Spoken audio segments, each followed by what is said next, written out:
bahwasanya Jokowi belum membayar kontrak kerjanya yang sudah diteken.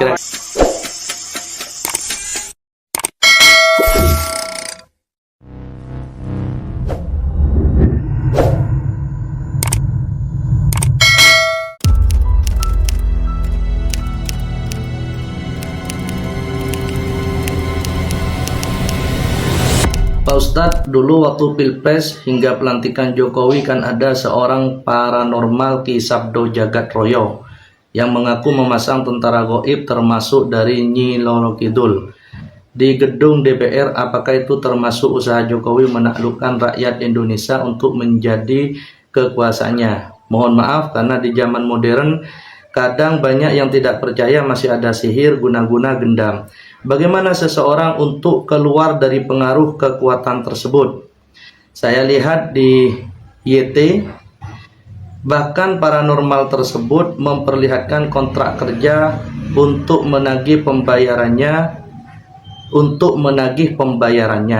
Mengerikan sekali kalau ilmu itu untuk mempengaruhi rakyat Indonesia.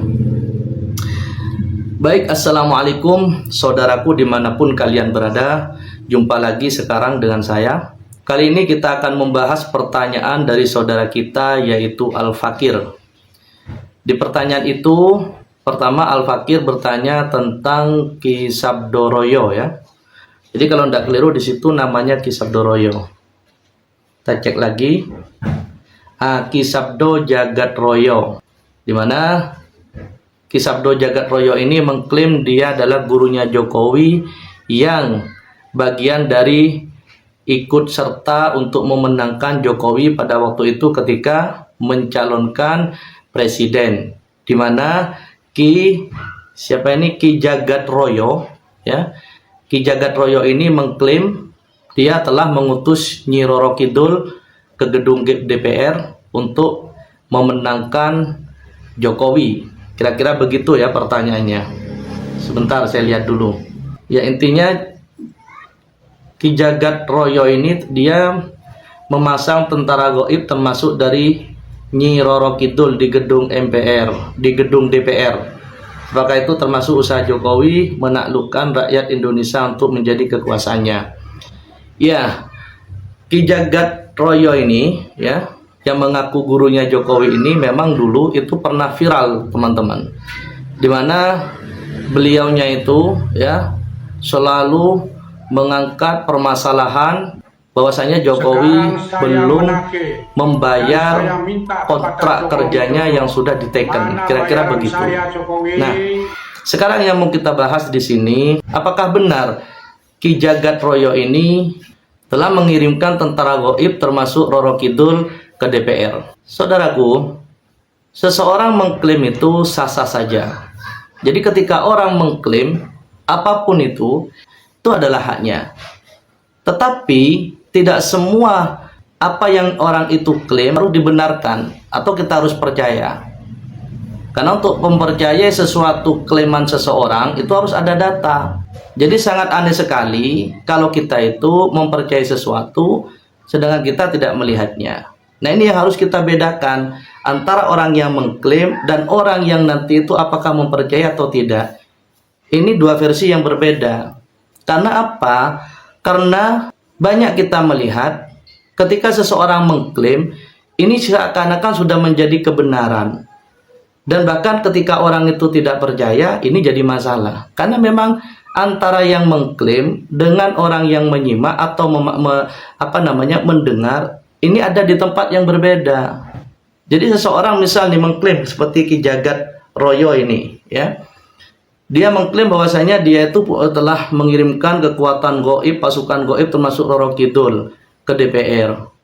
Nah itu sah saja dia mengklaim begitu. Tapi bagaimana kita menyikapi? Contoh saya, kalau saya tidak percaya.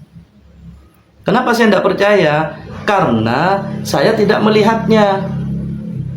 Nah sekarang misal ada seseorang mengatakan, katakanlah saya ini mengatakan itu di pojokan sana itu ada ada kuntilanak. Terus Anda percaya. Sekarang yang bodoh siapa? Saya yang bodoh Apakah orang yang mempercayai itu? Kebanyakan orang terkadang itu yang menganggap bodoh kita. Padahal sebenarnya yang bodoh itu yang mempercayai. Kenapa mereka dikatakan bodoh? Bagaimana mungkin dia mempercayai omongan saya kalau di sana itu ada jin, ada kuntilanak, sedangkan dia tidak bisa melihat atau dia tidak melihatnya? Kan lucu. Nah, sama di sini. Ketika Ki Jagat ini mengklaim dirinya itu telah mengirimkan pasukan gaib ke DPR, bahkan juga di situ ada Roro Kidul, kalau saya ya tidak percaya saya, karena saya nggak melihat. Dan ini teman-teman, saya namakan ya, dari dulu saya selalu mengatakan ini adalah retorika kontestasi. Kenapa demikian? Begini, kita perlahan-lahan ya mencoba untuk berpikir yang realistis. Pada waktu pemilihan presiden antara Jokowi, kalau tidak keliru kan waktu itu kan sama Prabowo. Nah, yang jadi adalah Jokowi. Apakah kalian mengira orang-orang yang sakti itu hanya ada di kubu Jokowi? Tidak, saudara. Sebenarnya orang-orang yang sakti itu di pihak Prabowo juga banyak. Maksudnya di sini yang mengaku sakti. Baik itu yang diminta bantuan oleh pihak dari Prabowo, yaitu bisa tim suksesnya, atau orang yang sukarela ingin membantu Prabowo karena ngefan atau sudah memilih Prabowo, di mana dia merasa memiliki kekuatan. Tapi kenapa dia itu tidak bisa mengklaim bahwasanya saya punya kesaktian ini telah mendukung Prabowo? Ya malu. Kenapa malu? Ya karena kan Prabowo nggak jadi. Padahal bisa jadi yang ada di kubu Prabowo itu lebih sakti ilmunya. Katakanlah ini sama-sama sakti ya. Kalau saya kan tidak pernah percaya ada orang sakti. Kan itu hak saya tidak mempercayai. Nah, kalau memang kembali lagi kepada yang saya sampaikan tadi, jadi orang yang di pihak Prabowo ini bisa saja lebih sakti daripada pihak yang di Jokowi. Tapi karena yang jadi itu adalah Jokowi, maka dia tidak bisa mengklaim. Jadi sebenarnya bukan karena kita yang sakti menentukan itu jadinya, bukan. Karena di mana posisi kita itu aja. Kenapa teman-teman? Karena segala sesuatu itu sudah ditentukan oleh Allah di Lauhul Mahfuz.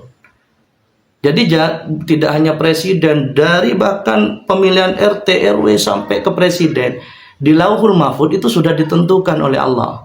Siapa yang akan jadi?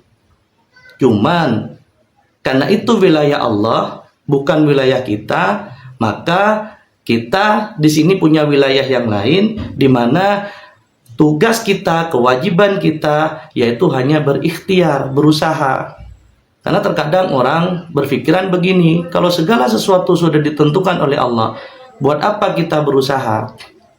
Padahal ketentuan Allah itu wilayah Allah. Wilayah kita yaitu ikhtiar, berusaha. Karena kita tidak tahu apa yang sudah Allah tentukan, ini kuncinya. Nah, jadi ini tips juga ya untuk orang yang mungkin mau menjadi orang sakti. Sebenarnya kalau mau jadi orang sakti itu mudah. Misal nih, saya di sini, saya katakanlah baru belajar jadi paranormal, atau saya baru belajar menjadi orang yang ingin mengklaim diri saya sakti, padahal saya masih amatiran, atau bahkan katakanlah saya ini hanya banyak trik sulap. Nah, terus ada pemilihan presiden. Nah, bagaimana supaya saya ini nanti dilihat oleh orang-orang itu sakti? Maka sebelum saya menentukan pilihan saya kepada presiden, saya harus memiliki ilmu data survei. Itu caranya teman-teman. Ya. Jadi kita itu cuma di sini mendata dulu. Pendekatan data apa yang harus kita miliki? Ya semakin banyak data kita, semakin bagus data kita, maka itu menentukan nanti siapa yang bisa kira-kira itu menjadi presiden. Nah, apa gunanya ini? Begini, katakanlah ini ada pemilihan presiden ya, ini ada kemarin. Nah, kayak Prabowo, kayak Anies, ya. Padahal di Anies ini kan ada namanya Aba Aus itu ya, kalau tidak keliru. Dia itu kan umatnya mengklaim jutaan. Tapi karena Anies kalah, dia nggak bisa mengklaim kehebatannya. Coba Anies menang. Apalagi dia memenuhi syarat ya untuk dikatakan orang sakti. Mana dia mengaku mursyid, dia punya umat jutaan, terus Anies menang. Tambah bisa dia mengklaim bahwasanya dia memiliki keistimewaan. Nah, tapi ketika Anies kalah, maka tidak bisa dia klaim. Nah, bisa jadi yang di pihak Prabowo itu ilmunya ecek-ecek. Tapi karena dia itu menang, maka dia bisa mengangkat dirinya kalau dia sakti.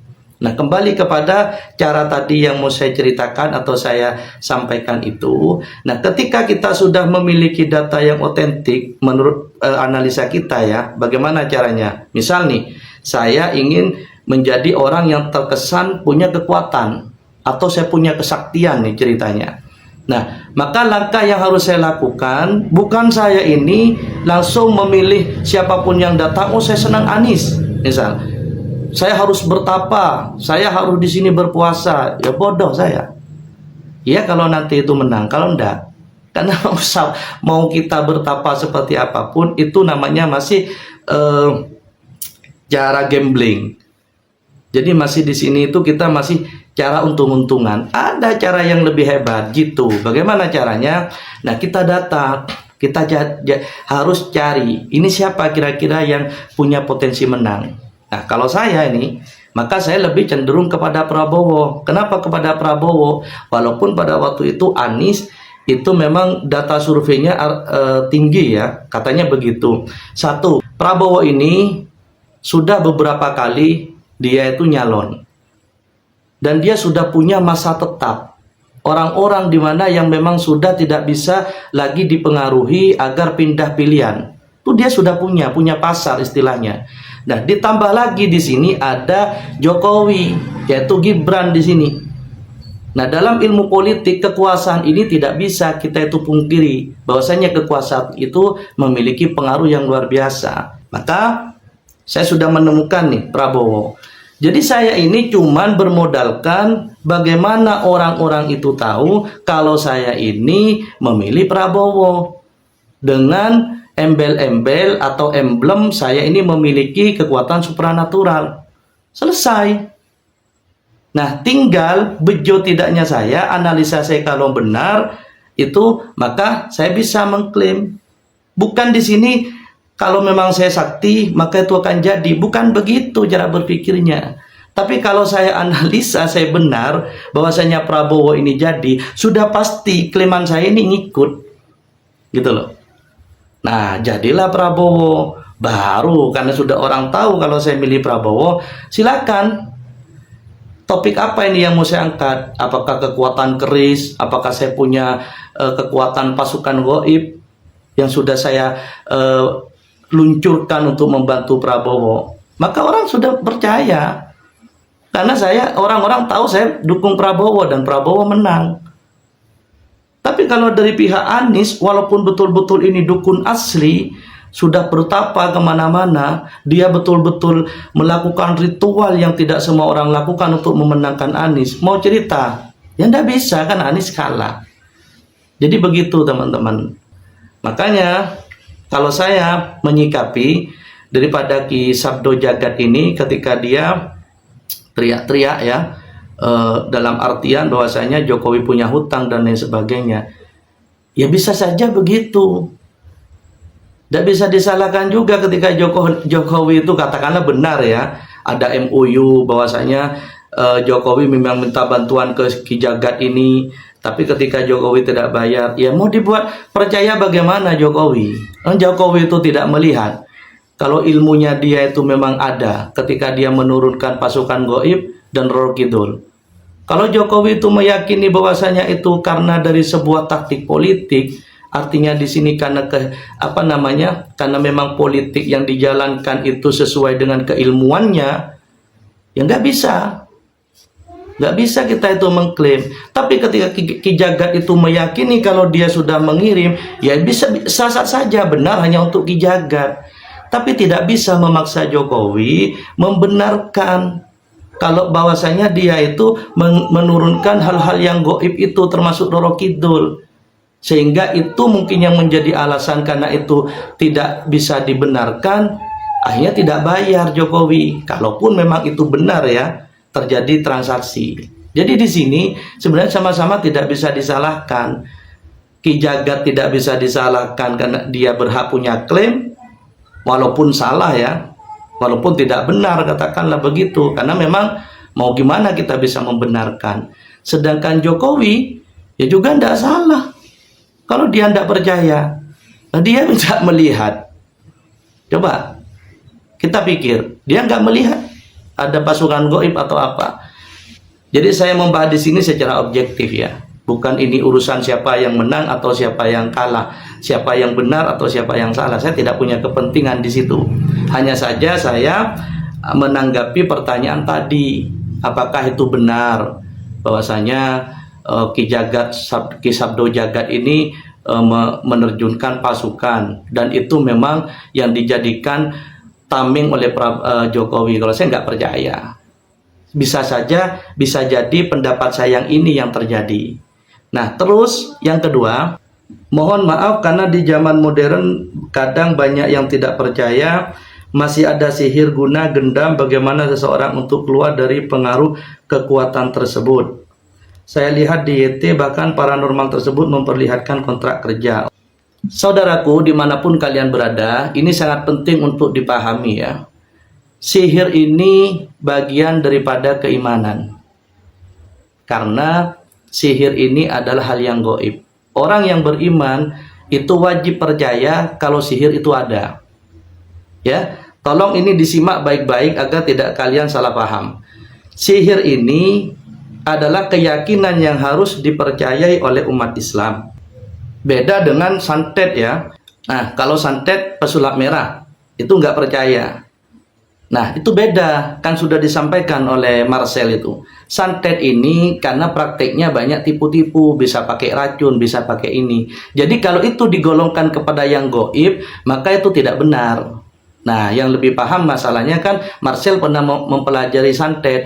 Tapi kalau sihir itu adalah sesuatu yang gaib dan itu ada. Karena baginda Nabi sendiri itu kena sihir teman-teman. Dan hadis ini pun juga sahih. Jadi seorang muslim itu harus meyakini bahwasanya sihir itu ada. Tapi kalau misal gendam ya, kalau gendam itu dia masuk ke bab hipnosis. Nah, sebenarnya saya juga ingin menanggapi si Guru Gembul. Karena si Guru Gembul ini mengatakan bahwasanya ruqyah itu juga hipnosis. Dia benar tapi dia juga salah. Tapi insya Allah di waktu yang berbeda, mungkin kalau ada waktu saya ingat saya akan kupas ini tentang pernyataan Guru Gembul bahwasanya apakah memang ruqyah itu hipnosis atau sebenarnya bukan hipnosis. Nah, terus bagaimana caranya kita ya menghindari atau terhindar daripada sihir tersebut?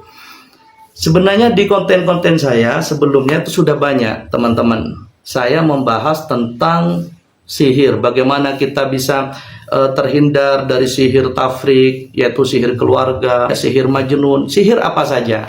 Itu amalan-amalan yang sudah diajarkan oleh Allah dan Rasulnya, itu sudah saya sampaikan di video sebelumnya. Tapi karena ini ada pertanyaan lagi, intinya supaya kita bisa terhindar daripada sihir tersebut, maka pertama ini simpelnya saja ya. Ketika kita sholat, baca ayat kursi sekali, Al-Ikhlas 3 kali, Al-Falaq 3 kali, An-Nas 3 kali. Terus lakukan zikir pagi dan petang, yaitu Al-Maksurat, dan perbanyak membaca Al-Quran.